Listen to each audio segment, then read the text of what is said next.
Good day mga Lods. Nung nakaraan, tinalakay po natin yung kata used with nouns. For example, so Saramon, robot kat tayo.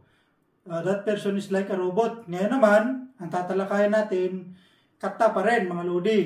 Nga lang, gamit tayo ng verbs. Okay? Nungot kata grammar is used to express uncertainty, assumption, or guesses. Ang ibig sabihin nito sa English ay, I think, it looks like, or it seems like. Mga Lodi, gamit tayo ng verbs this time. Ito po yung ilan sa mga conjugation niya, mga Lodi.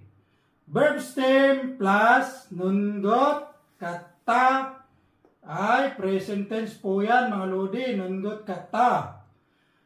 Verb stem plus nungot kata. Past tense po yan, mga Lodi. Okay? Verb stem plus real kata means future tense po yan, mga Lodi. Okay? Pwede rin po siya sa adjectives. For example, Kuyo ja는 이쁜 것 같아요.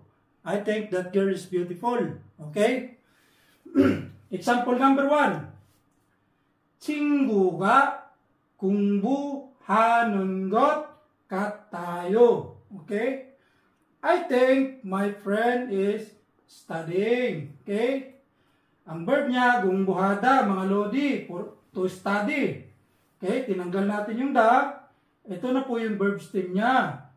Dahil sa present tense form tayo, ginamitan natin ang nungot katayo. Okay? Itong katayo, mga Lodi, from the word kata, na-conjugate na po natin siya into present tense. Yan po siya, ayo. Okay? I think my friend is studying in Korean. 친구가 공부하는 것 같아요. 친구가 공부하는 것 같아요. Example number 2. 그 사람이 거짓말하는 것 같아요. I think that person is lying, or I think he is lying. In Korean, 그 사람이 거짓말하는 것 같아요. Present form pa rin po tayo, mga Lodi. 그 사람이 거짓말하는 것 같아요. Example number 3. 그런 것 같아요. I think so. 그런 것 같아요. 그런 것 같아요. Okay? Past tense po ito, mga Lodi. Past tense. Ngayon, gamit na naman po tayo ng another past tense. 엄마는 오래 기다린 것 같아요. I think my mother waited for a long time. Okay?